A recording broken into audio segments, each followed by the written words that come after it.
de France avec nos collègues de Primo, donc la réunion va être enregistrée. Je me présente, donc je suis Florence Sorder, je suis pharmacien au Centre régional en antibiothérapie d'Île-de-France. Je suis accompagnée de Rebecca Bauer, qui est biostatisticienne au CRATB et au CEPIAS Île-de-France. Également des docteurs Seringe et Lériteau qui sont médecins au CEPIAS Île-de-France. Et puis on accueille nos deux experts invités qui sont Sonia Thibault, ingénieure de recherche, et le docteur Olivier Lemenant qui est microbiologiste à la mission nationale Primo. Euh, donc juste très rapidement pour se présenter ou représenter pour ceux qui ne nous connaissent pas. Donc le CEPIAS Île-de-France, c'est le centre d'appui pour la prévention des infections associées aux soins. Donc c'est une structure qui est récente officiellement puisqu'elle date de juillet 2017, mais en fait elle fait suite à la restructuration du Séclin Paris Nord et de l'Arlin Île-de-France, qui sont des structures qui ont presque une trentaine d'années d'existence. Donc c'est une équipe pluridisciplinaire de 17 personnes et des missions qui sont axées autour de la prévention des infections et de l'antibiorésistance, essentiellement en établissements sanitaires et médico-sociaux. Ils sont, on peut dire, ils sont forts de l'expérience du réseau de surveillance nationale RAISIN, que vous connaissez peut-être, qui suivait en particulier les consommations d'antibiotiques et d'écologie au niveau BMR. Et puis donc le CRATB, nous, on est beaucoup plus récent, on a été créé en septembre 2022 en Île-de-France. On est une équipe actuellement de 8 personnes à temps partiel. Et nos missions sont autour du bon usage des antibiotiques et en particulier en soins primaires, puisque c'est là que la consommation antibiotique est la plus forte. Donc, avant de rentrer dans vraiment les données, je voulais juste vous rappeler quelques données d'antibiorésistance dans le monde et en Île-de-France. Donc ça, c'est quelque chose que je pense que vous connaissez tous. Donc effectivement, la résistance aux antimicrobiens, vous savez que c'est classé parmi les 10 priorités de l'OMS. Et donc, un des premiers qui a alerté sur le phénomène, c'était l'économiste O'Neill en 2014, qui prévoyait, donc en termes de modélisation, un nombre de décès par la résistance aux antimicrobiens en 2050, estimé à peu près 10 millions par an. Et vous savez qu'au-delà des décès directement liés à l'infection, effectivement, enfin, il y a plusieurs pans de la médecine qui sont menacés si on est confronté à l'antibiorésistance. Tout ce qui est chirurgie lourde, chimiothérapie, transplantation. Donc c'est vraiment un problème de santé publique. Une autre revue plus récente qui a été publiée dans le Lancet en 2022, qui donnait un peu ces chiffres aussi, à peu près 5 millions de décès en 2019, avec un gradient nord-sud au niveau du fardeau, en fait. Donc les pays du Sud sont plus concernés que les pays d'Europe de l'Ouest et d'Amérique du Nord. Et puis les agents pathogènes en cause, bah, c'est les bactéries qu'on connaît en pathologie courante communautaire. Donc l'Escherichia coli, le Staph aureus, la Klebsielle, le Streptocoque pneumoniae, la Cinetobacter et le Pseudomonas aeruginosa. Ces données ont été confirmées récemment par une autre étude parue dans le Lancet en septembre 24, avec à nouveau, donc, en termes de prévision pour 2050, à peu près 8 millions de décès qui étaient liés à la résistance aux antimicrobiens, dont presque 2 millions directement imputables à la rame. Donc voilà, la tendance est confirmée par des données plus récentes. Alors dans tout ça, quelles sont les actions qui ont été menées en France depuis 25 ans? Donc on a tous en tête le premier plan antibiotique des années 2000, donc c'était les antibiotiques, c'est pas automatique. Pardon. Donc avec cette fameuse campagne dans l'ascenseur de deux personnes et dont un collègue qui dit à son collègue que s'il n'est pas sous antibiotiques, c'est qu'il n'est pas malade. Donc ça nous a tous marqués. Et depuis, vous savez qu'il y a eu d'autres plans, donc un deuxième en 2007, un troisième en 2011. Petit à petit, une association au plan aussi de santé vétérinaire et animale avec les plans éco-antibio. On est maintenant au numéro 3. Et une intégration du concept One Health avec aussi la santé environnementale. Et donc la feuille de route interministérielle 2016-2022 pour la maîtrise de l'antibiorésistance. Alors, quels impacts finalement est-ce qu'il y a eu des impacts de tous ces plans? Donc, en fait, un peu, si on regarde l'évolution de la consommation totale antibiotique. Donc, à gauche, vous avez l'ensemble en France, ville plus hôpital, la consommation depuis les années 2000. Et vous voyez que le premier plan a quand même abouti à une diminution quand même importante de la consommation, donc à peu près 22%. Puis ensuite, plutôt une phase de plateau et une décroissance dans un troisième temps. Si on s'intéresse plus précisément à la ville, donc qui est sur la droite, vous voyez qu'effectivement, on a une tendance à la baisse, mais bon, la pente est quand même pas très très forte. Et puis on note que l'Île-de-France, qui est donc en rose, est vraiment au-dessus, donc suit cette même tendance. On fait aussi des efforts, mais on est au-dessus du niveau national. Vous dire aussi que la tendance à la baisse est constatée aussi dans les EHPAD. Donc, c'est les EHPAD indépendants, c'est-à-dire les EHPAD qui ne sont pas rattachés à un établissement de santé. Il y a eu vraiment aussi des gros efforts. Et donc là, vous voyez les courbes à la fois donc en consommation, c'est la courbe en orange, donc en DDJ pour 1000 journées d'hébergement, et à la fois en prescription aussi, en bleu, qui ont vraiment donc, voilà, diminué depuis 2015. Un effort a été vraiment fait par les médecins généralistes, qui sont donc les premiers prescripteurs d'antibiotiques. Donc là, c'est la courbe en bleu. Donc effectivement, c'est les deux échelles, hein. Le volume de consommation est beaucoup plus important chez les généralistes. Et donc, vous voyez, la pente est vraiment importante avec le Covid, effectivement, dans les années 2000. Ce qui est un peu moins le cas des dentistes et des médecins spécialistes qui figurent en rose et pointillés, où pour le coup, là, on est plutôt sur une phase de plateau, voire de tendance légère à la hausse. Donc, en fait, voilà, on considère qu'il y a vraiment des actions propres à chaque corps de métier aussi à imaginer, puisque les problématiques sont sûrement pas les mêmes. On a également constaté un effort important sur les classes à épargner, notamment les quinolones. On peut noter que depuis 2013, on a eu, enfin, entre 2013 et 2023, en 10 ans, on a eu une baisse de 50% sur cette classe. Donc, en fait, ça veut dire que les messages, quand même, passent en termes d'épargne de classe vraiment à impact. Donc, c'est quand même des messages positifs à souligner. Bon, cela dit, la France reste quand même très consommatrice d'antibiotiques, hein. Vous le savez, on est, voilà, si on regarde ce graphique de l'ECDC de 2022, on est en position 4, enfin, dans les moins bons élèves en Europe, avec une consommation de 22,6 DDJ pour 1000 habitants par jour. Si on regarde la moyenne européenne, on est à 17,8. Et puis tout en haut, vous avez les Pays-Bas qui sont vraiment les super bons élèves avec 8 DDJ pour 1000 habitants par jour. Et c'est vrai que pour autant, il n'y a pas plus, a priori, de décès par infection dans les pays du Nord et notamment la Hollande. Alors, l'Île-de-France, dans tout ça, elle est encore plus consommatrice que la France, faut bien l'avouer. Donc, on est effectivement quatrième région la plus grosse consommatrice en volume global d'antibiotiques. Et on est la huitième région la plus grosse prescriptrice, pardon, en prescription pour 1000 habitants par an. Donc vous voyez, la carte à droite en vert. Donc on est à 839 prescriptions pour 1000 habitants par an avec une cible attendue dans le plan actuel qui est inférieure à 650 prescriptions pour 1000 habitants par an. Donc en fait, ce qu'il faut retenir, c'est qu'on est globalement supérieur de 10% à la moyenne nationale en consommation. Alors, on peut noter aussi qu'on a des niveaux de consommation qui sont différents selon les départements. On a une région qui est quand même très grande et donc c'est difficile de regarder toute la région dans une même unité. Il faut pouvoir un peu distinguer voilà, les hétérogénéités.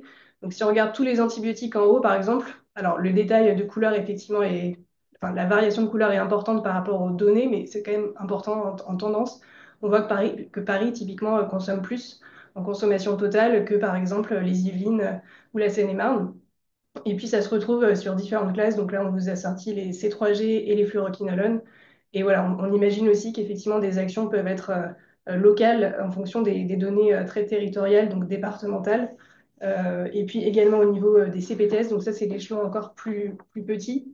Et on a pris le cas de Paris où on voit que sur ces trois mêmes données, enfin, trois mêmes indicateurs, on a aussi une consommation qui est peut-être un peu plus importante dans certains arrondissements, notamment l'ouest parisien. Donc voilà, encore une fois, des actions peut-être encore plus fines à trouver auprès de ces prescripteurs. Donc la stratégie pardon, actuelle nationale, c'est la stratégie 2022-2025 de prévention des infections et de l'antibiorésistance. Donc c'est une stratégie qui est vraiment basée sur deux piliers que sont la prévention et le contrôle de l'infection, qui passe par la maîtrise de la transmission des micro-organismes et notamment les BMR et les BHR, et puis le bon usage antibiotique qui vise à donc mieux utiliser les antibiotiques et plus globalement les anti-infectieux pour réduire l'émergence des résistances.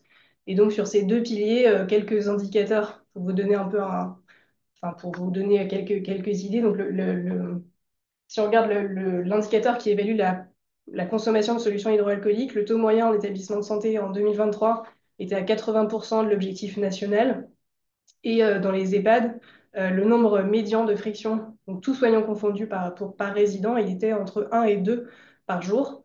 Voilà, c'est des données à prendre effectivement. Enfin, c'est un indicateur qui est un peu biaisé, mais cela dit, ça montre quand même qu'il y a un petit peu enfin, des actions d'amélioration à mener. Et puis la vaccination antigrippale, vous le savez, c'est un indicateur qui est pas bon aussi. En établissement de santé, on est à moins de 30% des professionnels de santé vaccinés et en EHPAD, on était à la dernière saison à 22%. Et côté BUA, donc on l'a présenté, la France est le quatrième plus mauvais élève entre guillemets d'Europe. Et puis à noter des publications qui montraient que la moitié des antibiotiques prescrites à peu près étaient inutiles dans les trois secteurs de soins.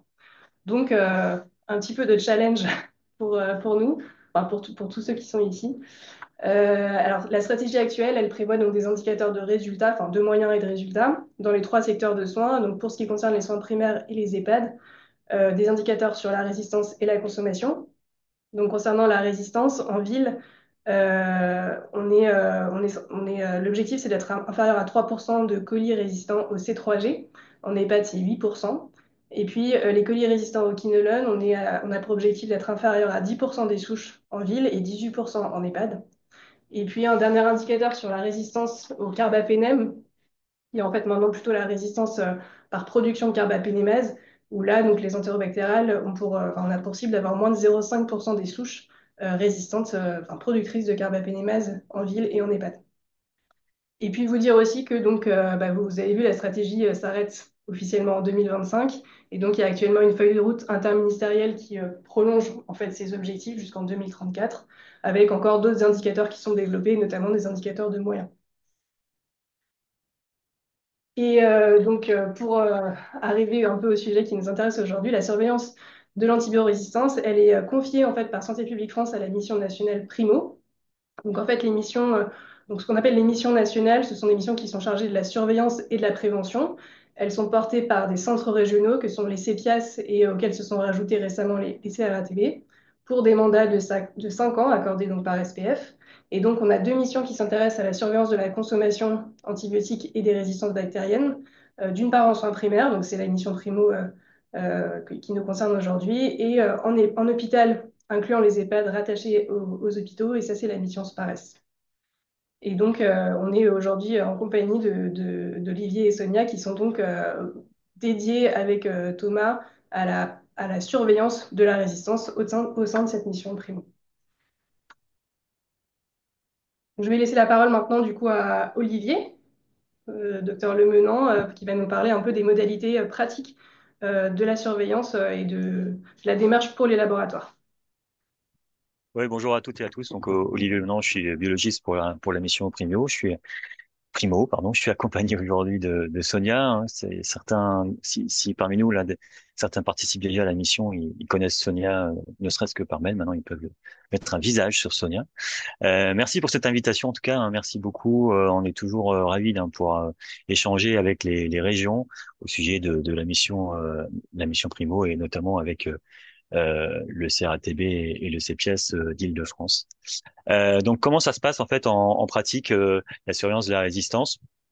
Elle est déjà basée sur une participation volontaire. Hein. Il y a aujourd'hui pas d'incitation à la participation des biologistes. Les biologistes en fait participent sur un mode. On s'adapte en fait à leur possibilité en fait en termes d'extraction. Ce qu'on leur demande, c'est de nous transmettre l'intégralité des antibiogrammes réalisés sur les prélèvements à visée diagnostique qu'ils prennent en charge dans leur laboratoire et ils peuvent participer sur la fréquence hein, qui leur convient. L'idéal pour nous, c'est mensuel. Parce que ça va nous permettre de faire des retours légers, on va dire, alors plus fréquents, mais plus légers vers les biologistes sur ce qu'on a question à leur poser sur les antivirales qu'on a reçus. Certains vont participer sur un mode trimestriel ou sur un mode annuel. Euh, on s'adapte en fait à leur type d'extraction possible. Hein. Ça peut être un Excel, mais ça peut être donc un format proche, le CSV, ça peut être en texte. Bon, il y a que le PDF qu'on n'accepte pas, mais à partir du moment où on peut extraire des données sur le fichier, on s'y adapte. Donc, Le troisième membre de l'équipe, hein, c'est Thomas, qui est notre data manager, en fait, qui va, en fait, pour chaque laboratoire, créer une macro spécifique. Donc, au départ de l'intégration d'un nouveau laboratoire, il y a quelques échanges entre l'équipe et le biologiste avec lequel on communique pour mettre en forme cette macro et bien définir quelles sont où se situent les informations qu'on recherche, éventuellement également faire des tables de transcodage, hein, pour se mettre d'accord sur les types de prélèvements, sur le nom des antibiotiques qui peuvent changer d'un laboratoire à un autre, pourquoi pas. Donc une fois que le laboratoire fait son extraction, il va pouvoir la déposer sur la plateforme sécurisée, la plateforme MedCalville en fait. On y accède depuis le site de la mission Primio, je vais pas y arriver aujourd'hui, de la mission Primo. Euh, euh, donc pour ce faire, en fait, le biologiste doit, lorsqu'il intègre la mission, se créer un login mot de passe, et il a accès à un, un- enfin, ça lui donne un accès privé en fait au site, d'où il peut également récupérer ou voir ses propres données, les données qui ne concernent que son labo, et c'est le seul à voir les données de son labo. Donc en fait, nous, je vous disais, hein, on s'intéresse euh, aux prélèvements avec ces diagnostics. On s'intéresse pas à toutes les bactéries. Alors, si c'est plus facile pour un biologiste de tout nous transmettre, on prend tout et c'est Thomas, notre data manager, qui fera le tri. Mais les bactéries qu'on cible particulièrement pour la surveillance de l'antibiorésistance en soins de ville et secteur médico-social, c'est le staph doré, c'est Escherichia coli, les Klebsiella et les entérobactères. Donc, on va également demander, en plus de l'antibiogramme, d'avoir quelques infos, notamment l'antibiogramme complet, les phénotypes de résistance, comme les BLSE, les céphalosporinases ou les carbapenémases, également le SARM pour le staph doré, mais pour le staph, c'est plus facile, hein, il suffit de regarder l'oxacilline. Euh, on a également besoin d'informations qui concernent le patient, son âge, son sexe, et puis son mode d'hébergement. Donc, nous, on s'intéresse à la ville et au secteur médico-social, donc grosso modo les EHPAD. Donc, on a besoin de savoir, de distinguer en fait les patients de ville des patients d'EHPAD. On réalise également un dédoublonnage sur les données du laboratoire pour ne compter qu'une fois l'antibiogramme d'un patient pour une bactérie donnée avec un phénotype donné. Euh, sur le calendrier. Alors nous, une fois qu'on reçoit ces données, donc notre data manager, là, Thomas, va faire tourner un premier algorithme qui va faire la standardisation des fichiers. En fait, à partir du fichier qu'on va recevoir du biologiste, on va le mettre en forme pour que, au final, tous les fichiers soient présentés de la même manière. Ensuite, on va faire un contrôle de qualité qui va permettre de s'assurer qu'il n'y a pas d'antibiogramme incohérent ou pour lequel on n'ait pas d'informations sur le type de mécanisme de résistance. Alors, cet algorithme, il est basé sur les règles du CSFM. Et puis, en sortie de cet algorithme, on va obtenir un fichier dans lequel tous les antibiogrammes sont acceptables et peut être poussé vers notre plateforme. Et puis, un fichier où on va avoir quelques antibiogrammes qui vont nous poser question. Et soit je vais réussir à résoudre les problèmes tout seul, soit on va faire un retour vers le biologiste pour lui demander, ben, par exemple, sur un colis résistant au C3G pour lequel il ne nous aurait pas donné de type de phénotype, on lui demandera s'il a fait des examens complémentaires et de quel type de résistance, quelle était la résistance, le mécanisme de résistance au C3G. Une fois qu'on a réglé tous ces problèmes, en fait, on va intégrer ces données sur le site, sur la plateforme MedCalville, donc accessible depuis le site antibiorésistance.fr. Et puis on va faire des rapports. Donc on va produire des rapports régionaux. Alors notamment un rapport régional du premier semestre, mais qui est plus vocation à faire un état des lieux de la participation des laboratoires au premier semestre de l'année. Donc un peu nous rappeler, hein, de rappeler notre existence aux biologistes qui participent. Et puis ensuite on va geler la base puisque nous sommes une mission qui est pilotée par Santé publique France et le but aussi c'est de faire l'épidémiologie, donc un rapport sur l'épidémiologie de la résistance en France en soins de ville dans le secteur médico-social.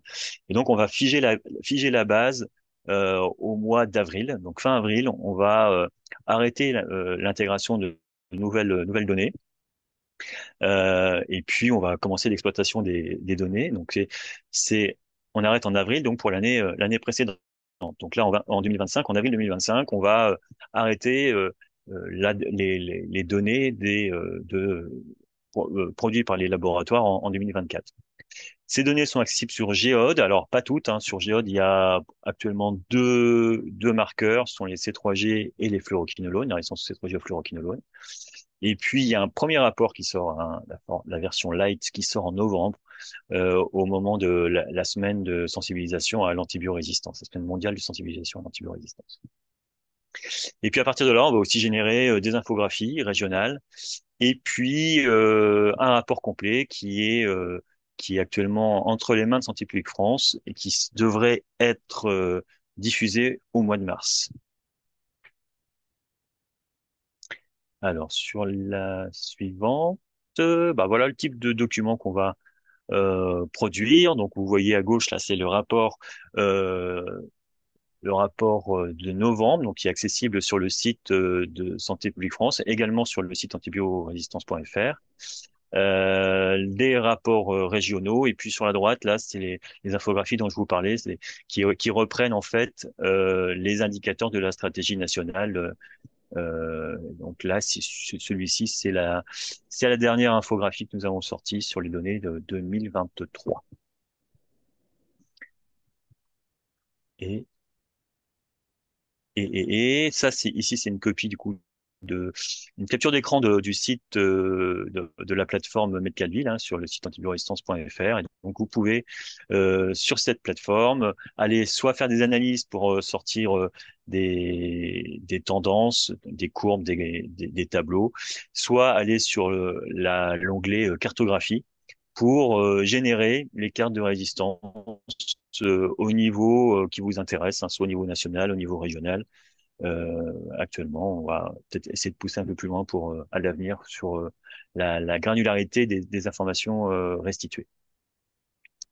Et voilà, et si vous voulez nous contacter, si vous voulez participer, hein, n'hésitez pas à nous envoyer un petit mail à l'adresse bp-primo@chu-nantes.fr. Voilà, Florent, je te redonne la parole. Merci beaucoup, Olivier. Donc, effectivement, c'était juste cette dernière slide pour vous montrer. Tu parlais de Géode, donc effectivement, donc ça, c'est la plateforme de Santé publique France. Pour vous dire, donc effectivement, ces données sont disponibles également sur Géode, mais donc pas en temps réel. Donc, c'est vraiment plus intéressant de passer par votre site, par la cartographie que vous actualisez dès que vous avez un import consolidé de données. Et sur Géode, je vous ai juste mis les captures d'écran de quoi choisir pour aller sélectionner effectivement les indicateurs, enfin résistance au quinolone et au C3G. On va maintenant passer aux résultats de participation à Primo, donc pour l'Île-de-France, et je laisse la parole à Rebecca. Donc, on a regardé les années de 2019 à 2023 pour regarder quelle était la participation des laboratoires en Île-de-France. Donc, en 2019, on était à 6% et on est monté à 2023 à 37%. Donc, on a une assez forte augmentation sur la participation des laboratoires. Après, on reste un petit peu en dessous de la France, puisque en France, on est à presque 50% des laboratoires qui participent à Primo en 2023. Donc, on va essayer qu'en 2024, on augmente, non, 24, 24-25, on augmente sensiblement la participation. Parce qu'en fait, plus il y aura de participants, plus les données vont être fiables. Donc ici, on s'est amusé à regarder où étaient les laboratoires, donc les plus gros groupements de laboratoires en Île-de-France en 2023. Donc, il y en a essentiellement à Paris et en petite couronne, mais ça couvre tout le territoire et c'est très dispersé en Seine-et-Marne.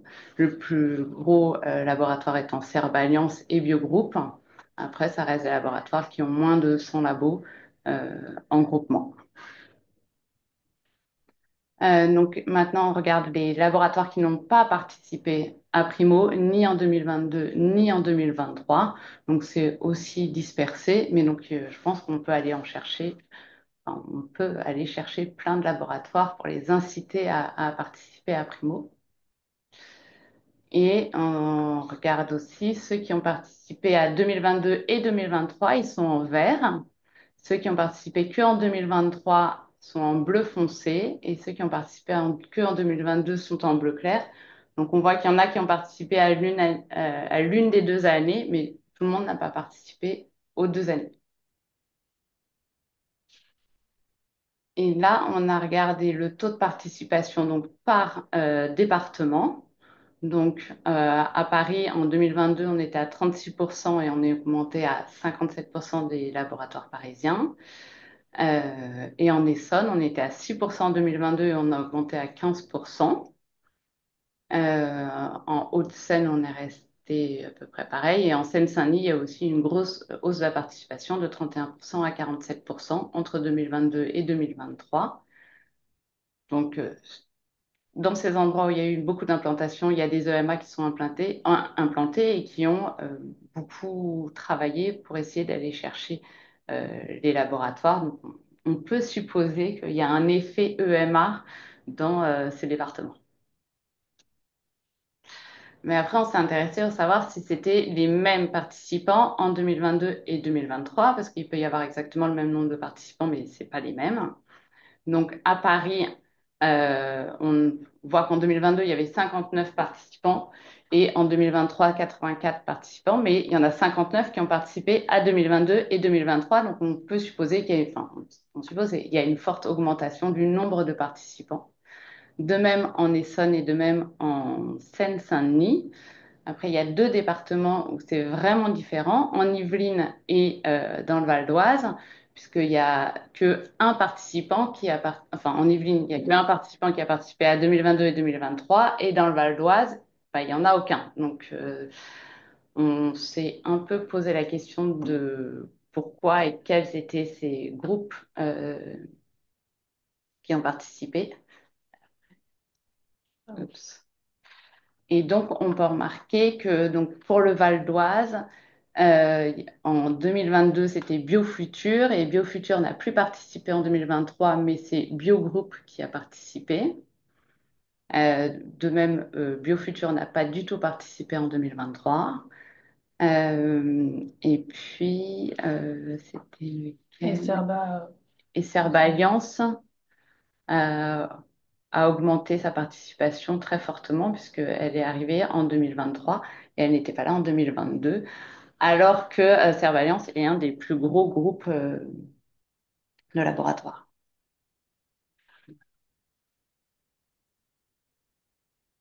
et maintenant, on va passer donc aux données de résistance bactérienne en Île-de-France. Et donc, je laisse la parole au docteur Lériteau. Merci. Alors, donc, les données de résistance, on va commencer par la résistance de colis aux céphalosporines de troisième génération. C'est des souches de colis urinaires et des souches de prélèvement à visée diagnostique. En tiret avec la cible, il y a la cible du programme national qui est de rester inférieur à 3%. Et on voit que en Île-de-France, eh ben, chaque année, on n'est pas inférieur à 3% et qu'il y a une petite tendance à l'augmentation les dernières années. Il y a un relatif faux plat avant, avec peut-être une diminution 2019-2020, sachant que là, on était en pleine période Covid. Je ne sais pas si c'est ça l'explication. En tout cas, on est inférieur à ce qui se passe en national, qui est en bas à droite de l'écran, où on était à 3,8%. Sur la suivante, euh, il y a par département en Île-de-France la résistance toujours de colis aux céphalosporines de troisième génération. Il y a des petites variations selon les départements, en sachant que, il est difficile d'en tirer des conclusions compte tenu des effectifs qui sont forcément au niveau départemental plus faibles qu'au niveau régional, mais il y a une petite hétérogénéité. Sur la suivante, Il y a la résistance toujours du colis aux céphalosporines de troisième génération, avec cette fois-ci la ville, mais aussi les EHPAD, avec une cible au niveau des EHPAD qui était moins exigeante, mais qui n'est pas atteinte non plus, avec sur la dernière année, ce qu'on voit entre 15,5 et 22,9, une augmentation sensible de la résistance, en sachant que les effectifs sont modestes sur les dernières années et que c'est difficile là aussi d'en tirer des conclusions. La partie droite de l'écran montre toujours une hétérogénéité entre les départements dans le pourcentage qui est là cette fois-ci, non pas de résistance au C3G, mais plus précisément de BLSE. Sur la suivante, on a là les BLSE, donc les résistances au C3G par BLSE, avec une comparaison nationale. Donc vous avez en tiret, tout ce qui est en vert, c'est la région, et tout ce qui est en foncé, c'est le national, avec en tiret les EHPAD et en plein la ville. Et on voit que dans tous les cas, ce qui se passe en région est des niveaux de résistance supérieurs à ce qui se passe en national, avec une tendance, dans le meilleur des cas, au plat, mais plutôt une petite tendance à l'augmentation. Sur la suivante, c'est la résistance de colis, cette fois-ci au fluoroquinolone, avec une cible pour la ville qui est de rester inférieure à 10%, avec une tendance à l'augmentation, un niveau de résistance qui est supérieur à la cible du programme national et qui est supérieur à ce qui se passe en France entière, la France entière étant là aussi, comme la région, supérieure à la cible qui était celle de l'objectif national.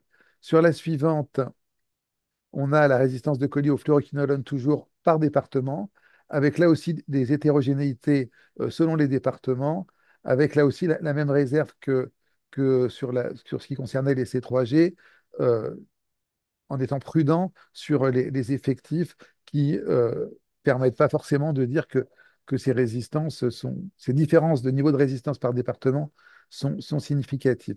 Sur la suivante, on a l'évolution sur les dernières années de la résistance au fluoroquinolone avec la ville qu'on vient de voir et les EHPAD qui ont un niveau de résistance bien sûr supérieur à ce qui se passe en, en ville, qui est supérieur à la cible qui était de 18% pour les fluoroquinolones, avec une augmentation importante sur les 2 dernières années qu'il faut pondérer par la réserve que j'avais faite sur la participation, mais une augmentation de cette résistance.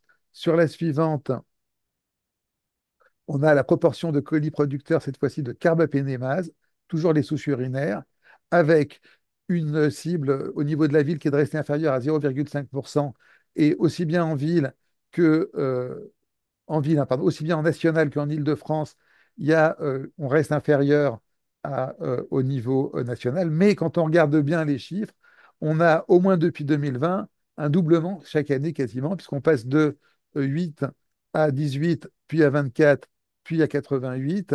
euh, et on a donc un doublement quasiment chaque année, une progression donc exponentielle sur le niveau de résistance par carbapénémase dans les urines en ville. Sur la suivante, on a la résistance on passe maintenant à Klebsiella pneumoniae. On n'a pas montré les résistances en EHPAD parce qu'il y a pas assez il y a pas assez d'effectifs pour qu'on puisse en tirer des conclusions. Sur la résistance de Klebsiella en Île-de-France, toujours à un domicile et EHPAD. On a, bon, comme toujours, des niveaux supérieurs en EHPAD à ce qui se passe en ville et au mieux une stabilité, voire une augmentation, avec des chiffres qui sont supérieurs à ce qui se passe au national qu'on voit sur les courbes vertes. Sur la suivante, on a l'évolution de la résistance au quinolone, toujours pour Klebsiella pneumoniae, avec euh, une augmentation en Île-de-France sur les dernières années, en tout cas pas une diminution, et des niveaux de résistance qui sont au mieux comparables à ce qui se passe en national, au pire supérieurs à ce qui se passe en national, avec des chiffres de résistance qui sont pas négligeables, notamment le 29% la dernière année en ville. Sur la suivante, C'est fini. Hop. Mais on t'écoute si tu as d'autres informations pour ça.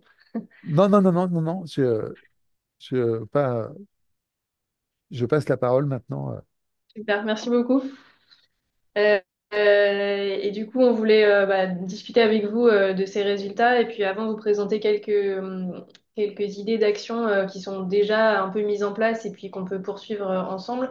Donc effectivement, la première action, vous l'avez compris, hein, c'est d'essayer d'augmenter la participation à Primo pour confirmer ou pas ces tendances qui sont quand même assez inquiétantes et notamment dans les EHPAD, vraiment d'augmenter le nombre de souches analysées. Et donc vous dire que vous avez vous pouvez vous appuyer des équipes multidisciplinaires en antibiothérapie de votre territoire, donc les EMA que Rebecca vous a présenté brièvement tout à l'heure. Donc ce sont des équipes qui sont basées à l'hôpital et qui ont pour projet aussi de s'étendre à la ville et d'aller travailler avec tous les partenaires locaux que sont donc les médecins généralistes, les différents prescripteurs spécialistes, les dentistes, les sages-femmes, les pharmaciens. Donc, on vous a mis la carte en fait des EMA qui sont en Île-de-France référencés à ce jour. Et vous dire par exemple qu'effectivement, les EMA de Saint-Denis-Gonesse et de Bichat-Beaujon ont déjà commencé à travailler avec leur laboratoire. Et en fait, en exemple un peu d'action concrète, ils sont allés se présenter, etc. Et puis, du coup, ils agrafaient aussi leurs coordonnées au niveau des antibiogrammes qui étaient rendus aux prescripteurs, de manière, en fait, à dire enfin, qu'ils étaient joignables pour discuter de cas particuliers de patients sur des prises en charge voilà, précises. Et puis ensuite, du coup, une fois que le lien est pris, ça permet de réfléchir à des actions un peu plus stratégiques au niveau local. Et donc, effectivement, tout ça, le fait d'avoir des données un peu plus consolidées, ça permettra en tout cas d'évaluer les actions. Donc, bien sûr, à l'échelle nationale, mais on pense aussi surtout à l'échelle régionale, départementale et territoriale. Donc, c'est vraiment important voilà, d'augmenter cette participation. Euh, Ça, c'est pour finir quand même par une touche quand même positive pour vous dire que voilà, les programmes de bon usage antibiotique, ça marche. Et donc, en particulier à l'échelle locale, et c'est vraiment l'intérêt de construire enfin, voilà, des collaborations entre vous au niveau notamment des CPTS. C'est un exemple donc, de programme de bon usage qui a été fait dans plusieurs EHPAD en Andalousie entre 2018 et 2020 et qui a abouti à une baisse de la consommation globale et de la consommation des fluoroquinolones et de l'amoxicilline acide clavulanique, ainsi qu'à une baisse de la prévalence du portage des BMR de 24% à 17,4%.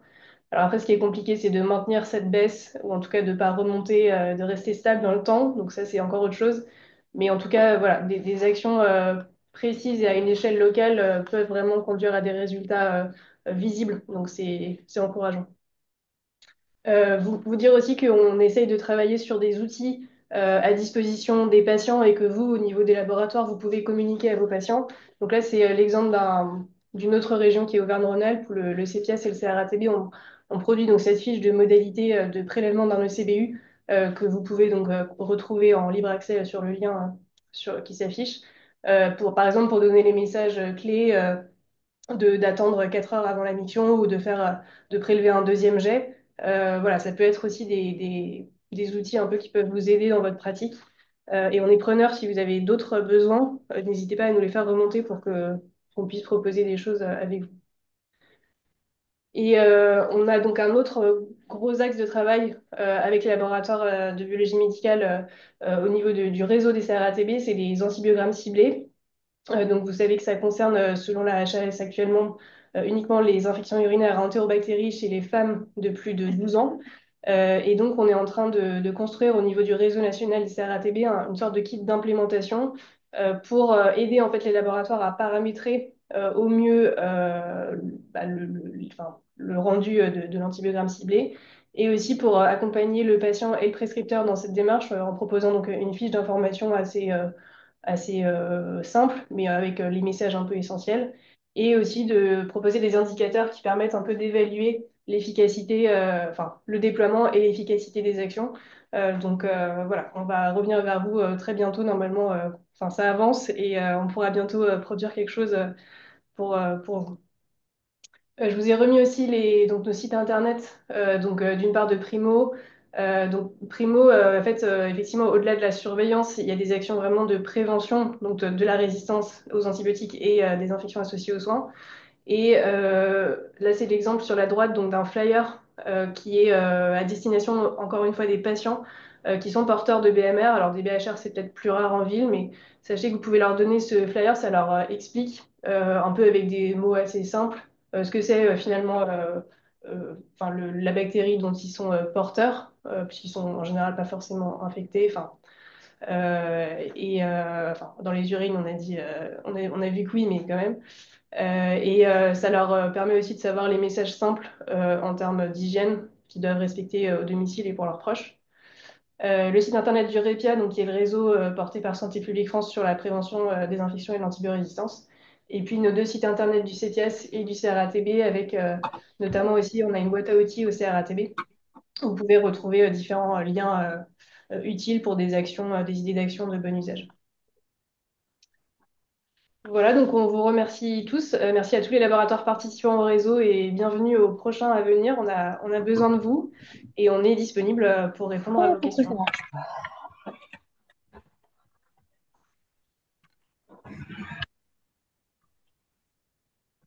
Tu les vois, toi? Merci Florence. Il n'y a pas de questions dans le chat, mais peut-être que comme on n'est pas très nombreux, les personnes pourraient s'exprimer directement le cas échéant. Donc, n'hésitez pas à prendre la parole, hein. Les micros avaient été coupés, mais vous pouvez les réactiver naturellement.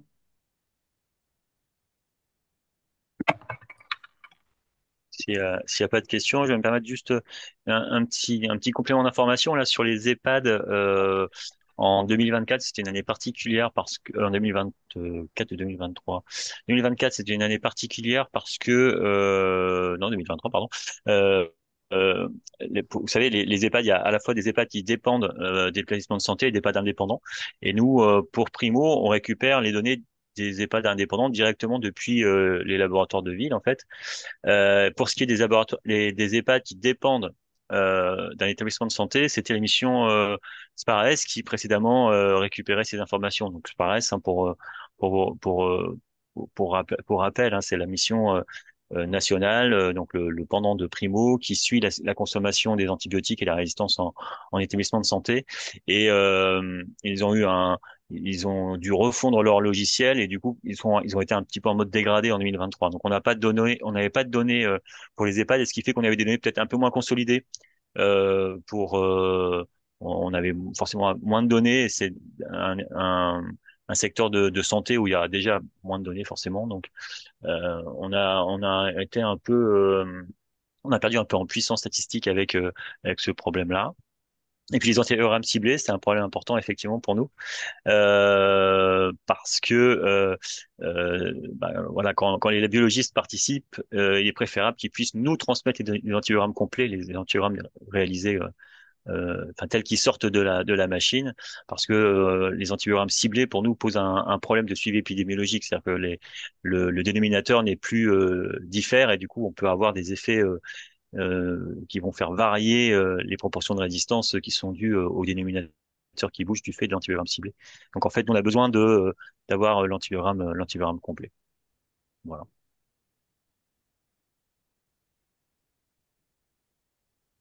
Oui, merci Olivier pour cette précision, parce qu'effectivement, c'est deux, ces deux actions en parallèle qu'on veut mener et l'une ne doit pas être au détriment de l'autre, mais voilà, c'est deux.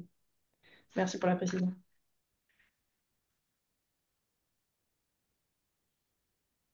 Est-ce qu'il peut y avoir aussi des commentaires parmi vous de ces chiffres, hein? On peut discuter aussi sans que ça soit forcément des questions.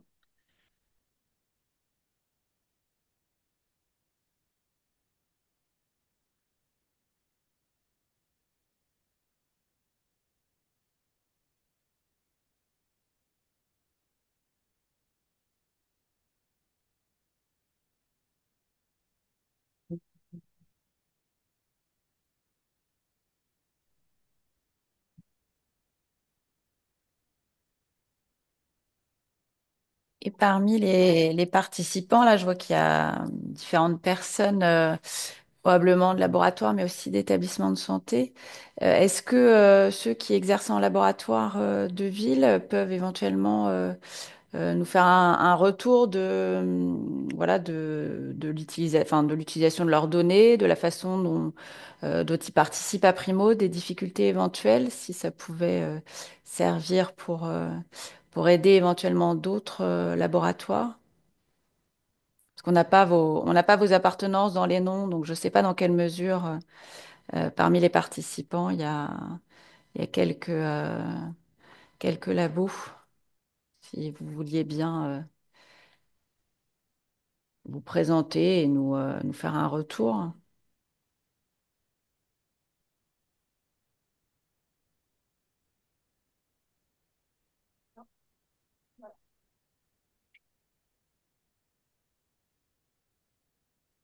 Alors, à moins que vous ayez du mal à réactiver vos micros.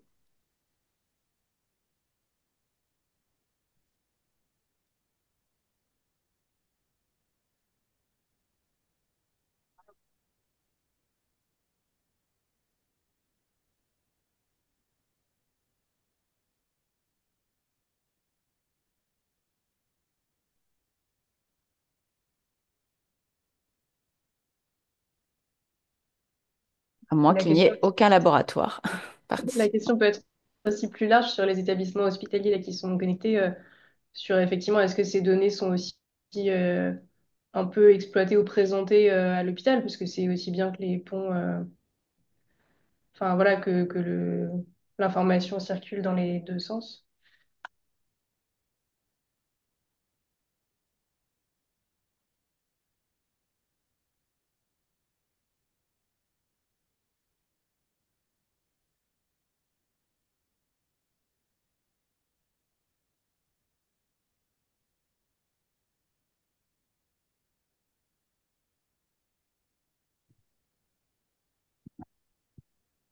Il me semble que nous ayons été très clairs. je dirais. Bon, en tout cas, nous, on est disposé à accepter toutes les données de l'Île-de-France, hein. Donc, Super. si vous êtes laboratoire, si vous êtes biologiste, si vous avez un ami biologiste, si vous avez un frère, une sœur biologiste, s'il ne participe pas à Primo, dites-lui de nous contacter. Je répète, hein, bp-primo@chu-nantes.fr. Et comme ça, euh, François et Florence, vous aurez les données les plus précises possibles. Vous, à votre niveau, vous identifiez des régions où il faudrait mettre le paquet parce que, je sais pas, il y a des retours, il y a sur la conso, sur la résistance, ou parce que vous subodorez Les des choses et départements, tu veux dire? aujourd'hui, ouais, des départements, pardon, j'ai dit région, ouais, départements, où vous subodorez des choses, je sais pas, où vous auriez besoin d'avoir des informations plus précises. Bah, effectivement, on a des notions, mais effectivement, c'est plus des hypothèses à ce stade de participation une année et pas l'autre, sur Hmm, peut-être des changements de modalités au sein des laboratoires. Après, effectivement, on n'a pas encore pris à tâche, enfin, au-delà des EMA en local, on n'a pas pris à tâche vraiment de tous les laboratoires comme vous le faites. On ne veut pas voilà, court-circuiter, on va dire, les relations. Et enfin, garder le lien que vous avez établi avec les laboratoires. Mais effectivement, ce qu'on prévoit peut-être de faire, c'est d'aller contacter les laboratoires qui n'ont pas du tout bah, connaissance de Primo et qui vous ont pas du tout contacté pour essayer de leur faire connaître en tout cas la mission et puis essayer de voilà, de leur proposer de participer et de les aider dans la démarche. hmm, Et après, en termes de différence de consommation, effectivement, comme on le voyait, on a des différences et donc on commence à exploiter un peu ces données qu'on a eu, qu'on a eu avec l'aide de la DRSM dans notre région. Euh, mais on est encore au stade vraiment d'analyse et d'essayer de rattacher au CPTS voilà, pour regrouper selon les codes postaux. Et puis maintenant, le travail, c'est effectivement d'aller exploiter, enfin, échanger sur ces données en local dans des soirées de CPTS, au niveau bah, des laboratoires de biologie, quand ils font des échanges voilà, avec les prescripteurs enfin, qu'ils ont l'habitude d'avoir. Mais on est, voilà, on va dire dans la phase préparatoire.